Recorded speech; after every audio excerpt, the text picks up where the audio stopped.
Welcome to the Thriver Lifestyle Podcast. I'm your host, Marian Bacol, embodied leadership coach, holistic wellness consultant, and TEDx speaker.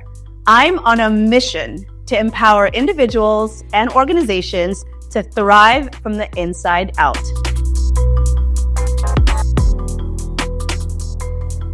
Hi, Jen. Welcome to the Thriver Lifestyle Podcast. Hi, Marian. I'm so glad to be here. Yes. We know each other from now there's an online community, but I think the Filipino community, the Filipinas who are kind of out there and doing stuff that's different from the traditional routes. So I love it. I love your work. I love all the things you do. And when I saw that you were releasing Unicorn Team, which is your book, I was like, I think this is a great way to kind of bring you onto the podcast. And it's slightly different, but really not from a lot of the other interviews I've done, because the theme is goddess rebirth, and we'll get into that. But before we jump in, I'm assuming everyone knows who you are. I'm how do you not know Jen? Can you share a little bit about your essence, Jen Kem, kind of about you? Yeah, I mean, it's a long winding yarn. I tell people, I'm not a spring chicken, I'm a seasoned chicken. But, I grew up, I'll just take really quick. First part of my life, grew up in a tiny little rural town in Hawaii. My grandparents were immigrants from the Philippines who came over, for a better life and worked in the sugar and pineapple plantations, making 39 cents an hour in very hard, laborious conditions, so that really my mother and my father and me now and my kids can now live a really thriving life, to use your words, or thriver life. I really believe that I exist not just to make myself proud, but to really honor their own sacrifice. And I feel like we are all our ancestors' wildest dream come true. And there's a responsibility in that. And so that's kind of how I grew up, in this very multifaceted, multi-ethnic, multicultural mixing pot. But also at the same time, what was interesting, and for anyone who grew up, not just Filipino, but I think that in a culture where family and heritage is important, there's also a conditioning to conform, right? There's a conditioning to not be black sheep or not be a unicorn, as I like to say, because it's very threatening towards the safety of what they've built. And so I definitely was always that little disruptive, curious weirdo, would always be asking my grandma and my mom them, why does it work this way? And why do we have to be like this? And I had all these big galactic dreams of honestly not really knowing what they were specifically, but realizing oh, I want to make the most out of what life can give. And so as I grew up, I pursued a career in strategy, brand, and marketing, and spent the first part of my professional life, if you will, basically rising up from a junior copywriter all the way up to an executive vice president whose job was to bring new ideas to the world. And so it was a really invigorating time for me, because a lot of the things that we take for granted today in terms of technology and resources, I was a rainmaker in that whole process. I was a unicorn that helped lead big initiatives and bring them to life, including things like video streaming and DoorDash and these kind of innovations that have changed the world and made things mostly better. And then what happened in 2006 was I got passed up for a big promotion, even though I had brought video streaming to market. And I realized in that moment that I thought that my two highest values were ambition and family, because that's how my life reflected, how I showed up.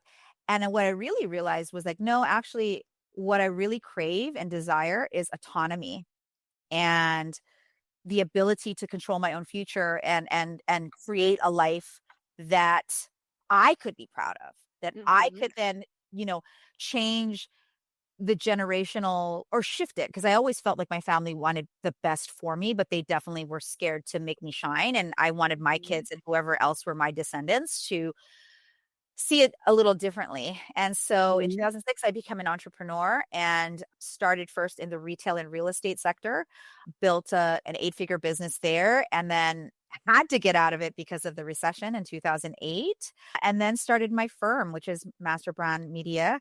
And what we do here is we help brands, personal brands, product brands, and company brands bring their ideas to market with speed and success. And I also mentor specifically women, ambitious women who are wanting to get seen, heard, and paid more for Mhm. for simply being themselves, for simply being the rare unicorns that they are. So I have a platform called Femfluence, and in that particular container, that's where I mentor the best and the brightest who want to like build not just a thriving business, but really coming from a place of making sure that you've architected a life that your business Mhm. serves, not the other way around. So that was my 5 minutes of like who I am. I love it. Yeah. So, I love that you said, and you were like the black sheep of the family, but instead you call it unicorn. I call it like cycle breakers, and I love how you shifted it because that's the word that people usually use, right? If you're like out there, you're weird, you question everything, black sheep. But I love how the vocabulary is really changing because I don't really say that anymore. And I love how you say unicorn because we are really here to do things differently, Totally. like completely differently, like the disruptors. Yes. To like see a new way. And I think, because I also have Filipino traditional parents who, in their own way, they wanted the best for me, but they just didn't have that consciousness capacity to see what that is. Correct. For them, Exactly. a really amazing life for me was becoming a nurse or doctor. Oh, please. I can I do mean, it I all that. Right? absolutely, absolutely, and even becoming a doctor, like, don't think too big. Like, be a nurse. That's good enough, you know. And it's kind of like, well, if I'm going to go into medicine, I'm definitely going to be a doctor. In fact, I'm going to own the hospital, you know. And for them, it was like, don't try to be too much. And I was like, I think that's the other thing is like, I love what you said about that consciousness piece.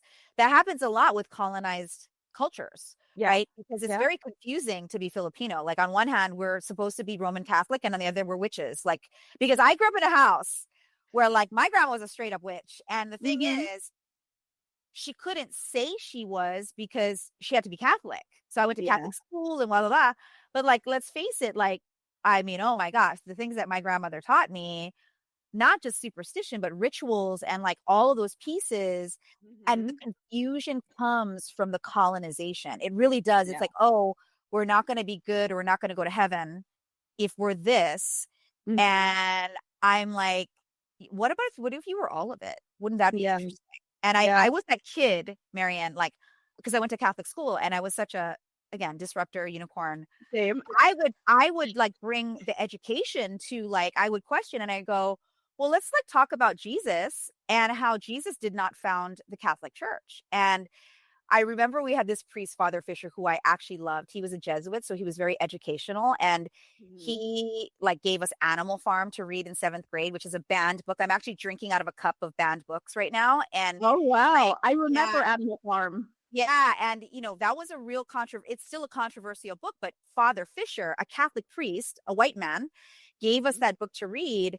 And I said to him, I said, isn't it interesting because Jesus didn't found the Catholic Church? And he was like, you know, I've never heard a child actually bring that up. Let's talk more about that. And I said, yeah, I mean, the Catholic Church was founded by St. Peter, and St. Peter was a military man. He was a commander. And that means to me, he was a great marketer. You know, he used Jesus's personal brand to Mhm. create the Catholic Church. And I've always seen things through that lens of brand. Like even as a small Yeah. child, like, oh, who are we following? Why are we following them? And I so was a I strategizer, not the visionary. I remember. exactly, and I remember coming home and my grandma was like, "Hey, you know, shut your mouth, like, don't say those things, that's blasphemy," you know, and I'm like, "No, it's the truth." But then at the same time, here you are telling me not to put laundry out at night because then you could give birth to a fish or like I mean, we had all these weird Oh, superstitions, yeah.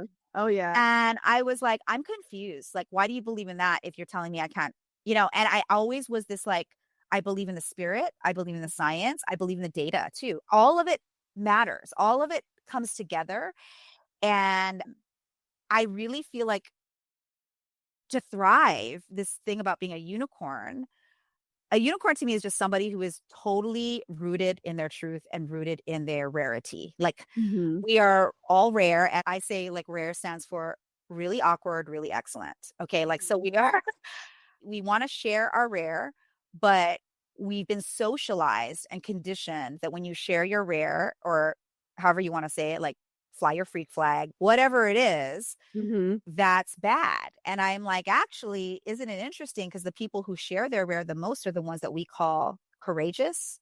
We elect them into powerful roles.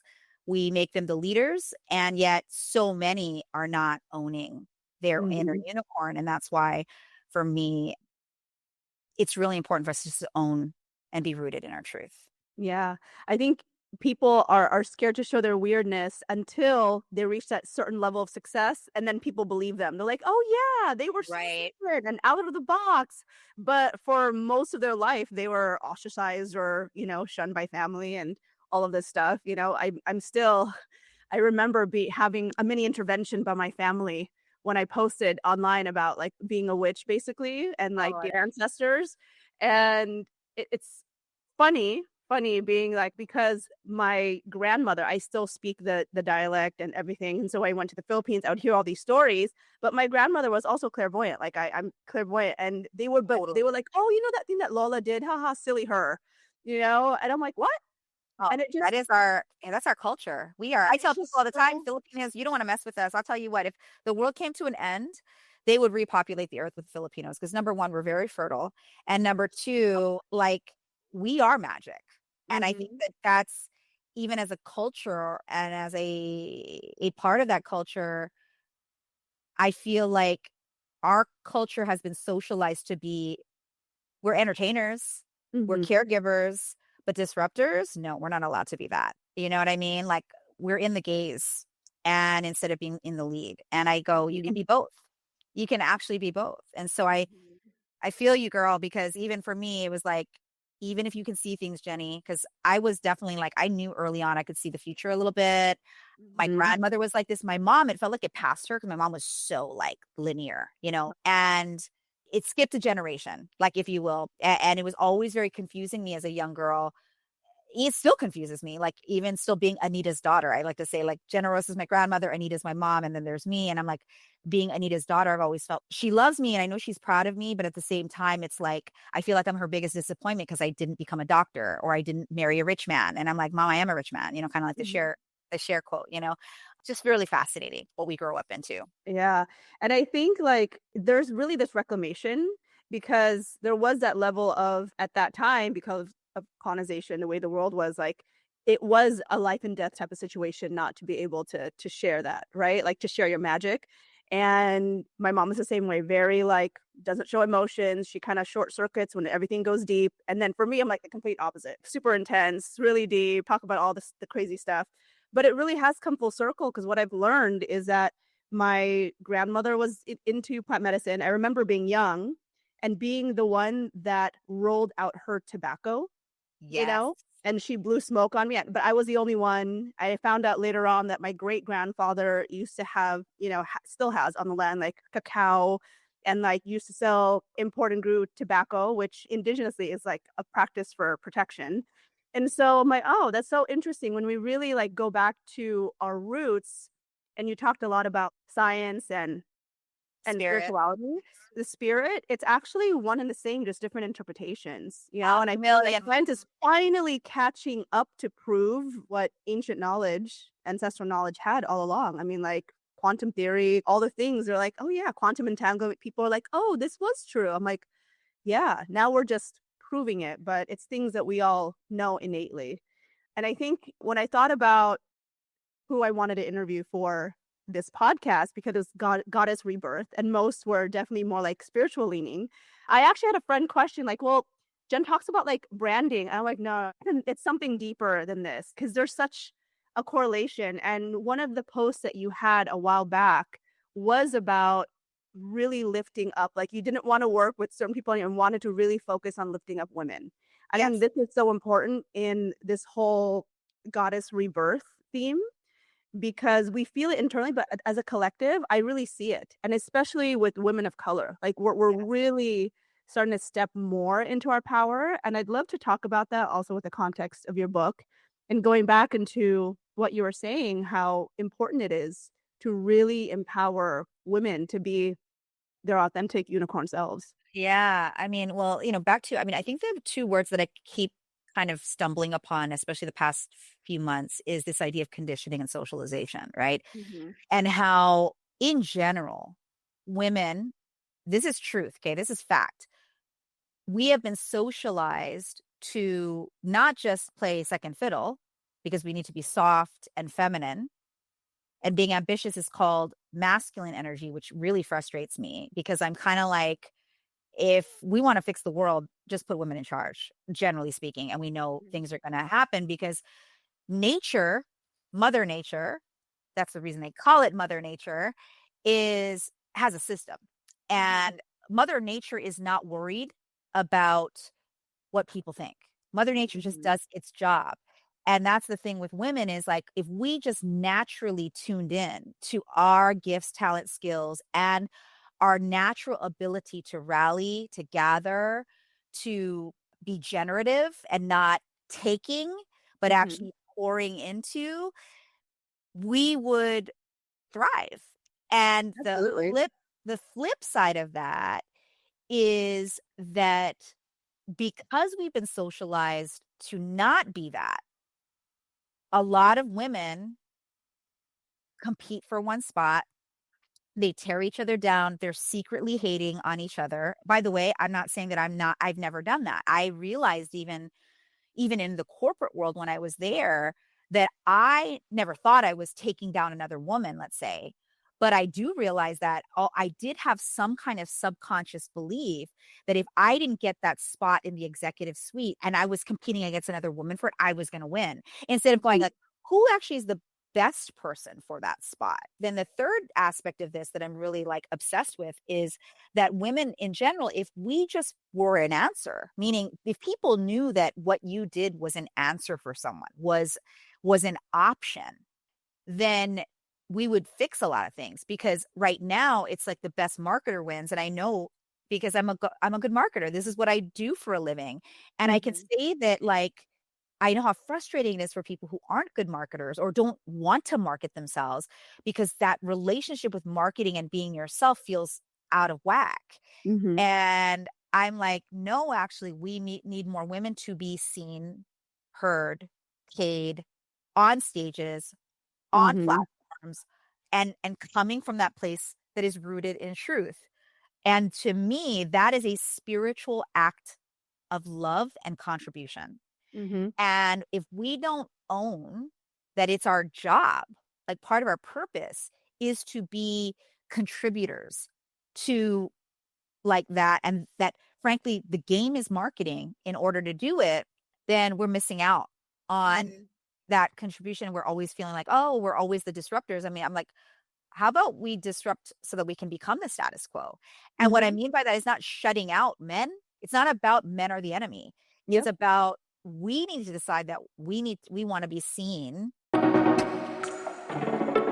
Are you ready to thrive, not just survive, in your life, leadership, or career? At Thriver Lifestyle, we believe thriving isn't just about success. It's about alignment, vitality, and creating a lasting impact. For women leaders, our coaching programs are designed for high achieving, busy women who are ready to reclaim their power. If you're feeling burnt out or disconnected, we guide you to transform stress into flow and burnout into balance. Through somatic practices, breath work, and mindfulness, we empower you to lead with authenticity, confidence, and vitality. For corporations, Thriver Lifestyle helps forward thinking organizations cultivate thriving workplace cultures. We created customized wellness programs that foster employee well being, build resilience, and improve morale, unlocking the full potential of your team and company. Whether you're an individual ready to transform or an organization ready to evolve, Thriver Lifestyle is here to help you thrive. Visit thriverlifestyle.com today to learn more and schedule a consultation. Because thriving is more than just a goal, It's a way of life. And respected. And when I say respected, it doesn't mean we have to be understood. It doesn't mean that we have to like comply. It means when I say respected, respected for who we are, period. It doesn't matter if you're a witch, if you're not a witch, whatever, however you identify. Like I want us to get to a place where people know us. And that's why, and I feel it's so important because people don't know us. And it's hard to get seen when, even for me, like, here I am in a book launch. And as of the time of this recording, I sold more books than Bill Gates in my week of publication. He was the #1 New York Times bestselling author for this week. And I still sold more books than him and sold more books than almost everybody in the entire United States. And there are 1 million books up for grabs. And it just shows that getting seen when you're quote unquote fighting against other forces that are the status quo requires people to go first, requires us to not just go first, but that we also pull others through with us, that we don't leave them behind, that we pull them through. And so for me, I don't love that a statistic like that happen. It's not, and by the way, this is not I don't play the game of like, oh, Bill Gates is evil or whatever conspiracies are. There's no conspiracy here. The status quo is he's a white man and he's very rich. I'm a brown girl who is, yes, I'm wealthy. I have a very successful, thriving business and I worked my butt off to have that. But I do know that if they're going to look at me or Bill Gates, they're going to choose him. Right. And so it's our responsibility to rally around different people being seen. And for me, I'm overcommitted now to like, not just paying attention to those people and giving my gifts, talents, and skills to those people, but also for me continually being that person, even though it sucks and it's hard sometimes. And I know we're tired because when you are beige, black, or brown, we have a different burden, right? And that's just real. That's not DEI. That's real. Okay. That's just it. And then you add in the other burden that we just talked about, which is the socialization, the cultural teachings that colonization, right? Colonization. But, I'm like, I'm not a victim to it, but I can't be the only one. And what they fear the most is us banding together and rallying together in a way that actually makes us go, oh no, I want to support this platform, whether it's like you interviewing me or me interviewing you or us sharing other people's things that can create the greater good. I believe we're doing it. And I believe now more than ever, we need it to start to right wrong. Because you can want autonomy, sovereignty, and freedom. But if you only make yourself part of that and you don't see yourself part of the collective, that's where we're going in the wrong direction as a human race. Like we need our own autonomy, and we need to understand that in our pursuit of autonomy, freedom, and sovereignty, that it really doesn't mean a lot unless we bring others with us. That I really believe that. Actually, like collaboration and community is a huge part. Like I have like 4 pillars of Thriver lifestyle that I did on my TEDx talk. Like that is imperative.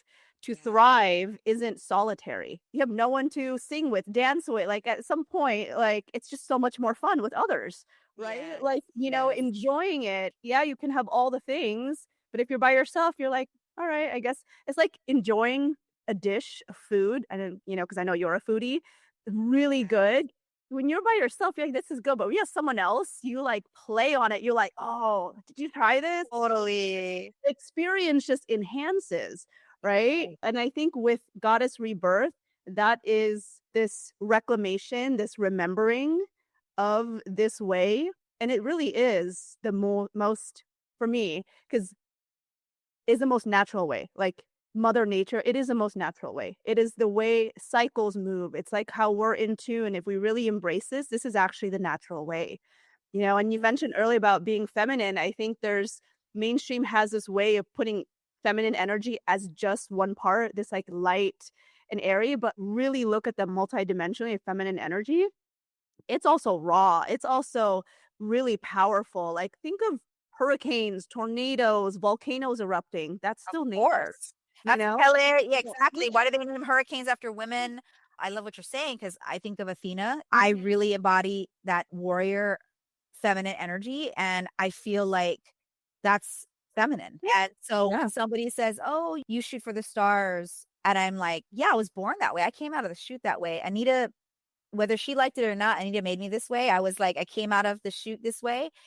And that doesn't make me less feminine than somebody who also lives what I'd say like a soft life. And that's great. I love soft living too. Like, why can't we have it all? Why can't we have Exactly. soft living and also turned on living? You know, like to your point, I'm like a foodie. Like when I'm in beauty of anything, like whether it's art or in a place that just has incredible, inspiring anything, that's a turn on for me, right? Yeah. And then I love business. And to me, that is my goddess power. I'm really good at it. And to me, it's my art, it's my power, it's my magic, right? And a lot of times we try to even separate that. And I'm like, actually, you know, that's what I'm the best at. So I think when you're gifted with a craft that you're good at, that is goddess energy, right? It's not just Totally. even I sold out all my books on Hay House. You know, I'm a Hay House, Penguin Hay House author, and they don't have any books right now. They're reprinting them. And right next to my book sold out is like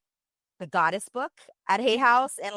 And I'm like right there in the same category, you know? So I think it's interesting people's definition of goddess. I love that you brought that up because It's multidimensional. The it goddess, really it's not just is. one faceted, it's so multifaceted, you know, and it's Right. embracing that multi-dimensionality, I think is part of really embracing your authentic unicornness. Yes, Yeah. absolutely. So I'd love to talk a little bit more about the book. So I did Yeah. the test and I was like, oh, this is so interesting.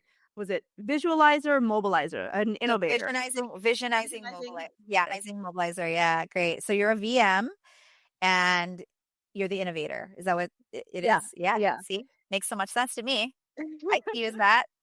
I've always Yeah. I'm like, I can have the big ideation, but I also can like do the implementation. And how can this, in terms of really like empowering people, but especially women who are stepping up into leadership, how can they really utilize this knowledge to propel them forward? Bringing new ideas to life requires big energy. Okay. Mhm. And so, you know, when we talk about Like birthing. it really is. And that's the cool thing is that we were born for this, right? Like Yeah. women were uniquely born for this. And how you use it is how I look at it is like when you think about bringing new ideas to life and even through the lens of business, you'll see a lot of books and teachings around managing your time and managing your money, which of course, those two currencies are very important, time and money. But what you don't see a lot, unless it's very woo woo, okay, which I'm woo woo. I tell people I'm all of it. I'm woo, I'm practical, I'm all of it. Like I see everything. And one of the things that I think is not being understood well is that it's actually energy is the most important currency that you can Yep. embody. And Mhm. here's why. You can create all the time in the world. But if during the time that you create, you don't have the energy to pursue bringing your ideas to life, then you've created time for no good reason. And then you still sit in this devastating feeling of like, why am I still not getting enough or receiving enough? Then there's the money piece, right? Which is like money is not just energy by itself, but it's also like a result. It's really more like a result that says, did I use my time and my energy well? Mhm. Right. And in the book, I talk about, you know, there's these leadership types, which you just mentioned. You're the innovator. I'm the mastermind, which is the strategizing visionizer. And what that means is like my energy is best served when I'm doing what we're talking about right now, which is the strategizer energy is I can see the entire chessboard. I can see all of the things in all the dimensions that are happening that are impacting whether the idea is going to get seen, heard, and paid. Mhm. And because of that, that's my superpower.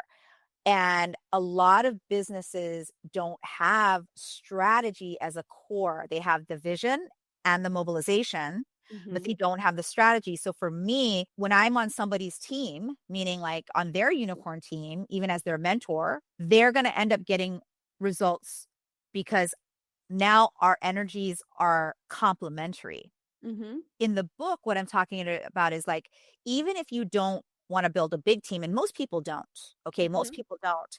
But here's the thing that people don't realize is that everybody we admire in the world right now, in general, has a pretty big team. And Mhm. so they started as themselves first. You're team member number one. Okay. So that's the other part about that is taught out there that is really, I think, dumb and harmful is that like you're not part of the team. You're actually the core of the team. You're the Mhm. nucleus of the team. So you're unicorn number one. And your job in your case, Marian, as a visionizing mobilizer, as a VM, is to go, I need to be in the space where my energy towards my ideas are in my vision and that I can see the steps, that you can trust the steps because you understand that steps are needed and you go Mhm. and do the steps. But where you may question yourself, which is normal, is I'm doing these things and I feel very proud that I'm putting in effort and the right effort, but am I doing the right effort? And that's where strategy comes in.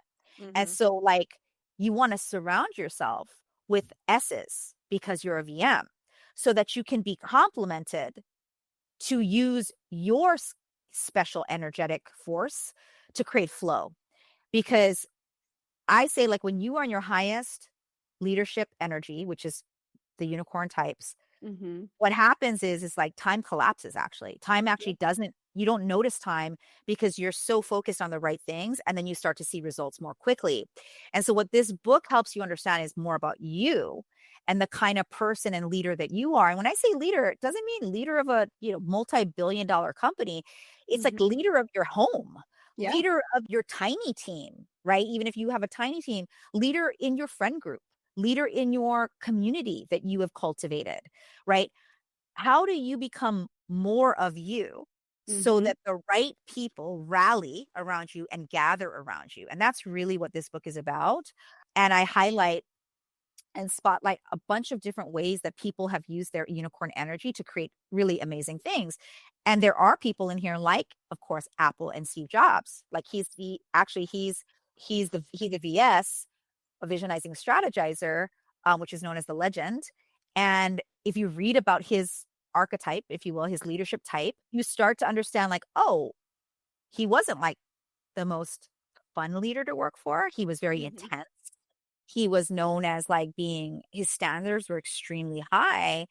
And I'm like, yeah, but he was in his full unicorn energy. And that's why he was a winner. And for me, women, if we could understand how to really embody our unicorn energy, Mhm. we would be winning more too. And winning is important. I got some feedback from a woman just a few weeks ago. I was talking at this event and she goes, Jen, I love this concept, but I'm really uncomfortable with using the word winning because it feels so masculine. And I said, okay, I hear you. I said, isn't it interesting how you've been socialized to think that winning is a masculine word? Because does Mhm. that mean that losing is a feminine word? And she was like, oh my God, my mind is just like blown. I said, I'm not trying to be smarter than you. I'm trying to go think about how we've been socialized. Like we should want to win because as animals, back to Mhm. nature, winners keep evolving.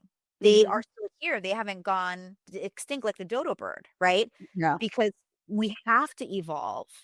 And so to even say that winning is a masculine word pisses me off. Like it's very like I'm just like that is so weird that that's what we think. I think because when people associate, like, winning, it's, like, only one, right? Like, we live in a society like, "Oh, it's only one and everyone else has if there's a winner, there's one and everyone has to lose." And I think we Right. really have to shift the perspective that winning can be a collective thing and Yes. not just one. Because I think Yes. people are like, "Oh, there's only one gold medalist, one something," and it's like, yeah, but there's a lot of people that can win together. That's us, again, disconnecting ourselves from the enmeshment that capitalism and colonization has. And it's interesting because that's the other part. I love money. I'm a very successful business person and I appreciate so deeply that I live in a country where I can create my own economy. I do appreciate that. But the Mhm. problem has been is that we still think it's like us versus them, Mhm. black versus white, blue versus red, la la la, right? And I'm like, it's really about back to its autonomy inside of the collective. And when you can have both, Mhm. that's really the magic, right? Yeah. Because you also hear like, well, like to be more feminine, then like you can't be a capitalist. I'm like, I think that I capitalism, disagree with that. right? Capitalism at its root is not bad. It's Mhm. become harmful because of this. I love the way you just put that because of how it's been portrayed and who the power lies in, right? If you just use the power for yourself and you rallied your communities, it could be more balanced, because we're actually out of balance, and that's the biggest issue. And when you're out of balance, that's when pain exists, right? Yeah. And But in order to everything. get out of it, in everything, in everything. Mhm. So you talked a lot about, because I talk about embodiment a lot and like embodied leadership. Like, and I saw something in your book that I'm like, I love that you bring this because it says unicorn team and it seems like it's a business book. But when I read into it, I'm like, it's an energetics. People can say manifestation, people can say whatever, but that's really what it's just a different form, right? Different language for people to It is. understand. But I'm reading it, glad you saw it. I'm glad you saw it. you know, I was That's my like, little this sneaky is agenda. My little sneaky agenda. I love it. You know, it's more palatable and digestible for people. I started going teaching holistic wellness and doing a lot of things in corporate. And I had some of my friends being like, I thought you were about like intensity and going deep. I'm like, I got to serve it to something that they recognize before I take them in deep, right? Before they're like, oh my God, I don't know what I'm doing. Before they know it, my clients are like doing inner child work, doing somatic release, but they would have never signed up if they knew that they were going to be doing emotional release and like going deep, right? Correct. Like, Correct. And that's why I wrote a business book. On the surface, it's a business book, but what it really is a different way to think about where you use your energy so that you can mhm, create the ideas that will change the world. That's really what I wanted. That was my agenda. And just like you, I hope people who are listening right now think about, this is not a manipulation to be like, oh, if I don't tell them everything, it's like, first you got to get them to step forward, or else mhm, you're not making a change unless you make them step forward, right? Then once they start doing the deeper work with you, whatever your work is, that's when transformation happens. yeah, And so back to like our relationship to marketing, sales, you know, sharing who we are, if you can start thinking of it as like an energetic exchange instead of it being mhm, a like, oh, I must influence them. It's like, mhm, instead of the influence, how about it's an exchange? It's an mhm, exchange of energy, in that they actually don't know how much they need your contribution. And in order for us to change them, we've got to be willing to go, no, it's actually authentic for me to meet them where they are. That's actually very mhm. kind. That's Yeah. very smart. That's very like, and then the people who are just Well, it's also totally very safe, you know? Like, I think safety is so yes. important, especially with Oh, women, I love right? that. Like, safety is a huge thing. Like, am I really Yes. safe to be fully in my feelings? Am I safe to really explore what's really underneath my need for, I don't know, validation or whatever it is? So I think, like, for me, I think of it like I need to make people feel safe first, right? Then, because Mhm. it's like Maslow's hierarchy of needs, or if you talk about the chakras, like it's the root, we need that safety first before we can go to self-actualization and the other things. And Correct. that's how I see my work. Cause I did have some people be like, I thought, you were doing this and somatics. I'm like, that's not the language that they know. Right.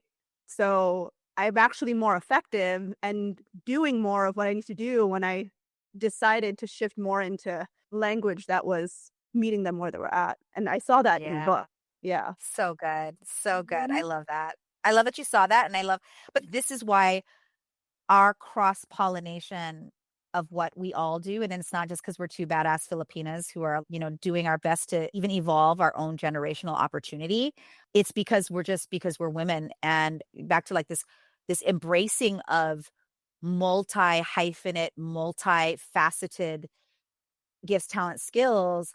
And for those of you that really want to make, let's say, some money from those gifts, talents, and skills, there are teachers out there. And then there are the teachers like you they've got to tend to their inner unicorn. Like for me, when I talk about the book, this ownership of who you are Mhm. as the leader, as the lead unicorn, that's what attracts the right people. Mhm. It's very easy to get distracted because there's so much, like the world is so freaking noisy right now, and it's not going to Mhm. even stop. So it's more like opening your eyes to like, I'm a unicorn and I'm looking for my unicorns. I've been telling people now, like, I don't need friends and I actually don't need allies anymore. I need unicorns. I need Mhm. people who understand, and that when I come belly to belly with them, that like, this is who I am and I want you to accept me for who I am, and I want to accept you for who you are. Mhm. And that I love and care for you enough, including clients, whereby I can lean in and feel safe in, let's say, the breakdown, feel safe in the conflict, feel safe in the uncomfortable. And you only do that when you're with people who are unicorns. I really believe that, like, are owning their rare selves and parenting themselves and Mhm. doing all the hard work that you do so beautifully for people. Like, I don't do that for people. I work with people like you so that I can do my work Mhm. in a better way, and vice. That's that energetic exchange I'm talking about, right? Like, Yeah. everybody talks about mindset and spirit, and I'm like, yes, and you need skill set and action too. Like, that's why I don't Mhm. like the word manifestation. I call it manifest action. I'm like, Mhm. if you want something, you have to be in manifest action. And that's why 97% of people die feeling unpurpose. And that's a sad statistic. What is that quote? I don't know who said it. It was like the richest place in the world is a graveyard, like where all people's Yes. ideas and resources die. I forgot who Yes. said that, but Isn't that yeah. that's what I'm trying to change. That's what you're trying to change through your deep work, and I'm hoping that people who are listening, that's why you got to roll with the unicorns. That's why I like to say, like, you got to roll with unicorns. You can't roll with donkeys. And when I say that, donkeys aren't a bad animal. In fact, donkeys are a very useful animal.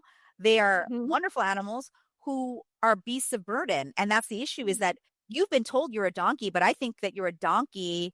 You're wearing a donkey costume, Mhm. not the other way around. People are like, oh, yay, Jen, help me put on my unicorn horn and let me put on my unicorn costume. And I'm like, no, you're not putting on a costume. That's actually who you are. You're wearing a donkey costume. I need you to take it off. I need Mhm. you to get naked with your unicorn self, instead of like being like, oh, because when people are in power, they want the majority to feel like a donkey. And Mhm. I'm like calling forward, like, your unicorn self, bring her to the party. Like, let's see her. And then we can do some dope shit together. Yeah. But otherwise, you're going to still think, I need more knowledge. I need more la la la. And I'm like, I'm a big time learner. I love to learn, but I really believe now it's definitely not about how, and it's not about also why. It's about what and who. It's about what is the right thing and who do I need to know. When you have those two things, I feel like you can make anything happen. Mhm. Yeah. And I think it's really this like move it to like really embody, right? Because a lot of people also I feel think that they have to constantly go out for knowledge, but don't really like know how to tap into the inner, like you say, like their inner unicorn, but it's like the inner wisdom. Like Uh, they know what it is deep inside, but because of socialization, other things, like they can't or maybe don't have the practice of tapping into it, but yeah. it's all within them. Well, even within, to your point, like the one-sided thing around spirituality and goddess-like stuff has become very mono-thinking as well. You know what I Mhm. mean? Instead of like, no, it's actually this beautiful symphony of different energies, different embodiments. But it's like, oh, it's all about integration, not separation. That's what anybody who's like, where you're separating even feminine from masculine energy, or like whatever, I have a side eye on it. That's interesting, because actually I don't think that's how the universe works. I don't Mhm. think that's how God works in our lives. And when I use the word God, I mean like all the different energy for me, like, Mhm.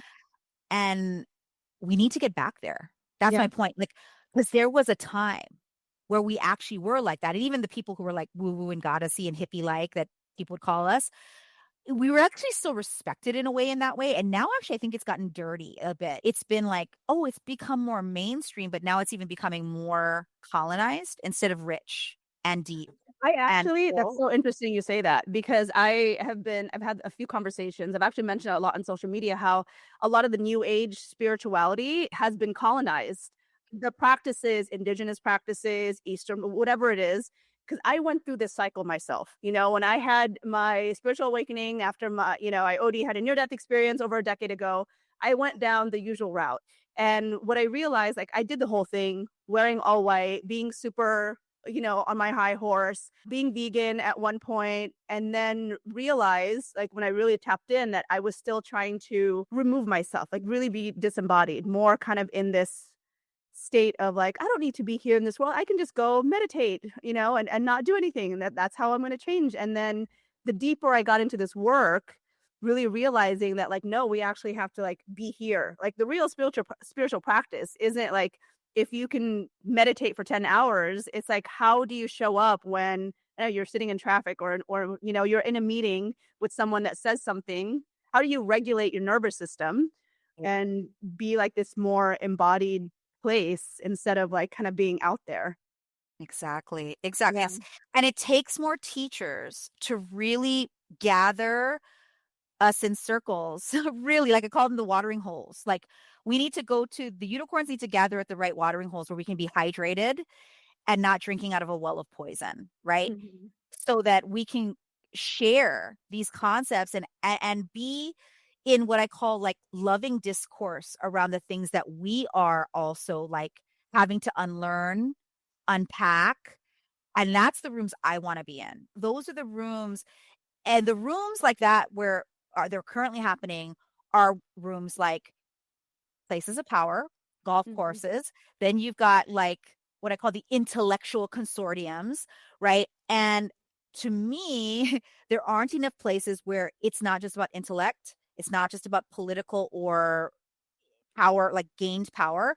It's actually about like this level of juicy discourse that mixes what I call the true third eye power, which is the intellect, the intuition, and your instincts. We need all three of those eyes, not just one eye.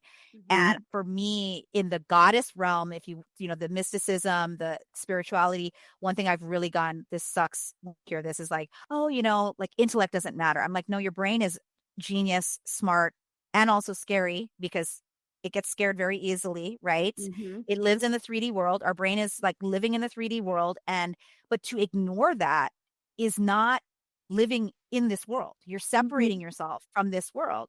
So, intellect, instincts help us stay alive, right? It helps us trust our gut. But Mhm. then the intuition is really our heart, right? It's like what's true, what's really true. And I feel like this integration back to like head, heart, gut, Mhm. that's where the magic really is because then we get to really go, hey guys, you know, look at how smart indigenous people were. They Mhm. were so smart.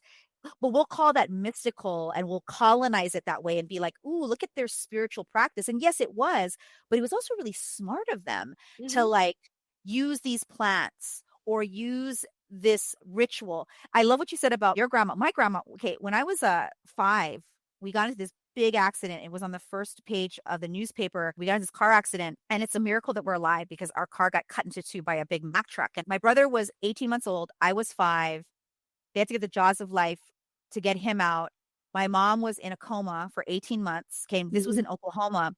And my grandma, Generosa, came from Hawaii to Oklahoma and she brought marijuana with her. Okay. Now my grandma, she didn't smoke marijuana to get high. Like it was plant, you know, to her it was plant medicine. She brought that shit on a plane and she packed my brother's head full of marijuana to heal him. When my mom got out of the hospital, she bathed my mom in the plant medicine. And back then, to my grandma, it wasn't a drug. To her, it was, this is plant medicine. Mhm. And it's funny, right? Because the fact that she got marijuana from, now this was, of course, in the 80s too. So, you know, it wasn't as regulated or checked on at the airport. It's funny though, but like, if my grandma was alive today, I think she'd be embarrassed that she did that. She would be like, oh my gosh, like I shouldn't have done that. That was illegal. And actually, it's a miracle already that we all survived this accident. Mhm. But in the caretaking after the accident, Mhm. to have these rituals in place, it's like interesting where we put shame, but yet we're still using these practices. It's just fascinating, right? And that's why we need that critical and delicious discourse and conversation around all of it. And I really appreciate that you're doing this podcast because I feel like you're creating this is a watering hole where people can come and listen and think Mhm. differently or Yeah. question themselves and others in a very healthy way, you know, not in a Mhm. way of like, you're wrong. It's like, wow, that's a really interesting perspective. Let me take that in. And we Mhm. need more of that. We Yeah. need more of that because right now we are fighting with our fingers on the internet and on socials, and we got to stop it. Like, Mhm. we got to come together. Yeah, I totally agree. And I think that, I mean, to truly thrive is to be able, like, when I think of thrive, it's really like look at nature and how it thrives. It thrives in diversity, it thrives in flourishing through adversity, it thrives in all the different ways that it just interconnects, you Yep. know? So, yeah. And you know what But you it's so also need? obvious. You know what you also need for nature to thrive? Shit. Like Mhm. literally shit. Yes. You need fertilizer. That's what fertilizer is. For grass to grow, for plants to grow, for trees to bear fruit, it requires literally doo-doo. Yeah. It requires smelly, hard things for Yep. that to regenerate. And like we always try to avoid the poop. We try to avoid the hard. And I'm like, that's not natural. Yeah. You know, that's what we call spiritual bypassing. Like it is actually not spiritual to understand that that's the cycle of growth, right? From the dropping of the seed all the way to the harvest is that's a spiritual cycle that includes stinky, hard things. And even that, I feel like we just don't really like we forget, especially when we're going through hard times. Yeah, I love it. I actually said that to someone recently about needing fertilizer and turning shit into like fruit, basically. So like Yeah, that's what it they put. is. They're all like to bear fruit to whatever you need is like you need the fertilizer. Oh, totally. Like we bought I live on a vineyard here in the San Francisco Bay Area. You can kind of see a little bit of my backyard. It's, Mm-hmm.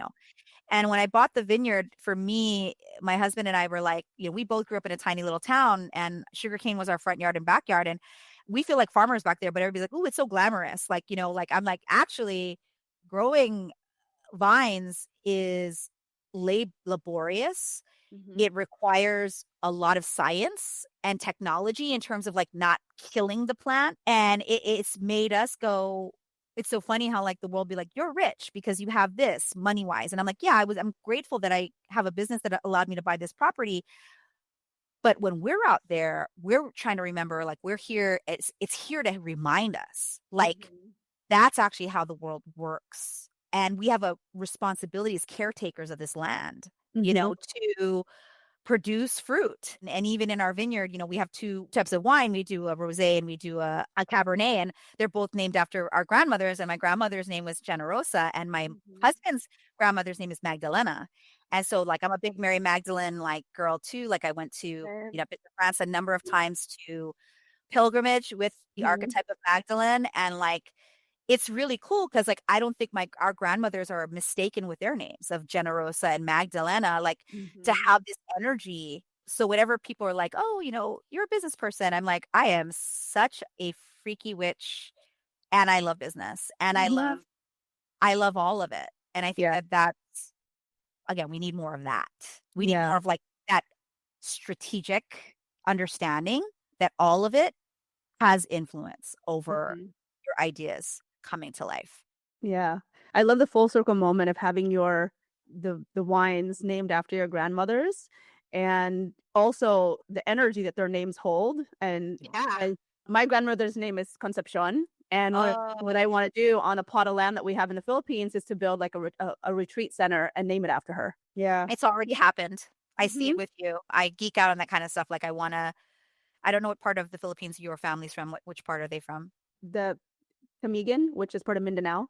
Okay. Oh, okay. Yeah. So my mom is from the north, which she's from Ilocos, and my dad is from the south, in the Visayas, specifically Zamboanga. And I lived in the Philippines for many years as well. And like for me, it's so important because I think like I always tell people like if you don't have a Filipino in your life, you're missing out because we are fun, we are committed, we are loyal, we are freaky.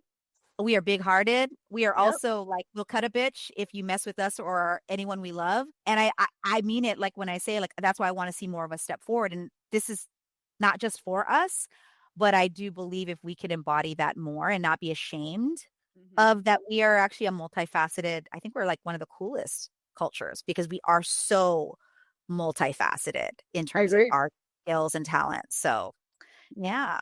Embrace your inner unicorn. Yes, absolutely. Anyone wants to buy your book and get more information about, Unicorn Team, all of that stuff, how can they find you? Yeah, well, Unicorn Team is available everywhere books are sold, but Amazon is the best place to get it, obviously, just because you're going to get it quickly. And I'm always big on like buy it at your local bookstore. If they don't have it, go in and you can ask them, they'll order it for you and they can get it in a few days. So you can really get any book that you love at a local bookstore. People don't realize that. I think you just have to ask them and they'll order for you. And then they get the income, which is really nice because they're a small business. And then in terms of me, where I like to hang out the most is on LinkedIn and YouTube. But on Instagram is where you can DM me for anything. So you can literally, if you just look me up, Jennifer Kem or Jen Kem, you should be able to find me. Yeah. And if someone is new to embracing their inner unicorn, what would you give them advice for like how to start in this unicorn journey of theirs? Well, in my book, in the second part of the book, I talk about like what is your leadership type? And I really want you to understand that the word leadership is not about you're leading a ton of people. It could be. Mhm. It's really about how are you leading yourself? Yeah. What are the decisions you're making for you? Because if Mhm. you understand that, you can get people to rally around you. Mhm. And so my first invitation to you is actually understand that you are the first unicorn, and knowing yourself and trusting your knowing, trusting your wisdom is the first act of rebellion against anything that has ever gotten in your way. So own yourself first so that you cannot be owned by anyone else. Mhm. And then go make your ideas happen because we need them. We need them more than ever. And I want to know that you're making your ideas happen. So please do let me know when you're doing that. The book itself, as I say, like I wrote this book specifically so that I don't want you just to buy it or share it or read it. I want you to use it. I want Mhm. anytime you have a new idea, I want you to run it through the framework in the book so that you can get better at getting your ideas out there. So Mhm. you deserve it. I love it. Anything else that you want to share with the thrivers who are listening? Sisters, are you ready to reclaim your wild, sacred, feminine power? Join us for Savage Feminine Reclamation, an intimate, luxurious, and transformative retreat happening September 22 to 27, 2025 in Tulum, Mexico. This isn't just a retreat. It's a sacred 5-day journey into the heart of your divine feminine essence. Through powerful embodiment practices, rituals, and deep connections with nature, you'll shed old layers, awaken your inner goddess, and step into your fullest power, while also enjoying time to explore Tulum's famous cenotes and white sand beaches. Space is extremely limited to ensure a deeply personalized and transformative experience. Don't wait, there's only 10 spots available. Secure your spot now and give yourself the reclamation your soul has been craving. Visit thriverlifestyle.com to learn more and reserve your place today. This is your time. Answer your soul's call to reclaim your savage feminine power. I just want you to know, like, you matter. Like, really, really matter. And people truly do need your unique contribution. Whether you've heard or maybe you felt like what you do doesn't matter for some reason, Mhm. every successful person has felt that way. I have felt that way. I felt this way today. Like, you know what I mean? Like, every day we're confronting the inner demons. And I always say, like, the farthest distance between you and what you want is about 5 inches between your ears. So know that, like, it's only 5 inches away because Mhm. as long as you allow your mind trash between your ears not to conflict with what your heart and your gut know to. And when you can get there and you're part of the right community, like the Thrivers community here, lean in more. Don't just sit on the sidelines. Be active in the communities where you feel like you can contribute and be cherished. Mhm. That's really, really important. I love that. And the question that I always ask everyone, and the very last question is, in your own definition, in your eyes, who is someone that lives a thriver lifestyle? There are a few, but when I think of like a person who I feel like really lives a thriver lifestyle, and this might be controversial, I'm going to pick somebody who, well, no, you know what? Actually, who I'm going to pick is my grandmother. I'm going to pick my grandma Generosa because Mm. she's no longer here. She wasn't a perfect person. None of us are. But what she was so naturally magnetic because she just showed up as herself. And our Mhm. house was this respite house. Like anybody was welcome. And I learned from her that, like, the more you show up for you and that you come from a place of true generosity without thinking you need anything in return. And her name was Generosa. So it's like her Mhm. mother named her right. I'd say that my grandmother is that person. And I look to her wisdom, even in my prayers and even when I'm calling the ancestors to like remind me that like whatever I'm doing, it's not just because I'm part of her legacy, but because she embodied and modeled that leadership for me. So I'd say her. Beautiful. Thank you so much, Jen, for being on the podcast. you. And everyone listening, definitely get her book. I love it. We'll include all the links, and we'll see you next time. Thank you. Thank you. Thank you for listening or watching the Thriver Lifestyle Podcast. If you enjoyed this episode, please subscribe to stay inspired with new conversations each week. Your support means the world. Please share this episode with your community, whether it's your team at work or closest friends. Together, we can spread the message of embodied leadership, holistic wellness, and thriving as a collective. Follow me on social media for more insights and behind-the-scenes content. And if something resonated with you today, please leave a podcast review. It helps us get our message to even more people all around the world. Until next time, remember, you are powerful, you are divine, and you are meant to thrive. See you in the next episode.